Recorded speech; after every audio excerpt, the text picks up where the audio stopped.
Auto కార్మికులను అవమానపరుస్తా ఉన్నారు. Auto కార్మికులు కూడా తెలంగాణ బిడ్డలు, తెలంగాణ కోసం ఉద్యమించారు. అహంకార ఫ్యూడల్స్ ఫ్యూడల్స్ ఫ్యూడల్స్ ఆటోలు వస్తా ఉన్నారు. ఏం ఫ్యూడలిజం ఇది? ఆటో జీవనోపాధిగా నడుపుకుంటే ఈ ఫ్యూడల్స్ ఆటోలు వచ్చి ఆటో కార్మికులు అవమానపరుస్తారా? ఈ ఫ్యూడల్స్ ఆటో కార్మికులు అవమానపరుస్తారు అధ్యక్ష. ఇది మంచిది కాదు. దయచేసి చెప్తాను. ఇలా తాపక గారు కూడా ఆర్టీసీకి సంబంధించి ప్రక్షాళన చేస్తాం అధ్యక్ష. తమ బంధువుని చెప్పుకొని ఎగ్జిక్యూటివ్ రిటైర్డ్ డైరెక్టర్ ను 4 సంవత్సరాలు ఎండి పెట్టి అధ్యక్ష. ఎగ్జిక్యూటివ్ డైరెక్టర్ రిటైర్మెంట్ అయిన 4 సంవత్సరాలు ఎండి. ఆటో 60 రోజులు సమ్మె చేస్తే పట్టించుకునే వాళ్ళు వీళ్ళు మా గురించి మాట్లాడేది. కొత్త బస్సులు కొంటున్నాం.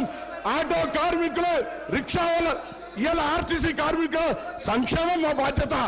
ఆర్టీసీ కార్మికులకు 2013లో ఉన్న బాండ్స్ ఇలా మా ప్రభుత్వం ఆలోచన చేస్తుంది అధ్యక్ష. అందుకే దయచేసి సభను తప్పుదో పట్టించేదిగా, ఆటో కార్మికులు రెచ్చగొట్టేదిగా మాట్లాడే మాటలు ఆలోచించదని గౌరవ సభాపతి దృష్టి కోరుతా ఉన్నాను.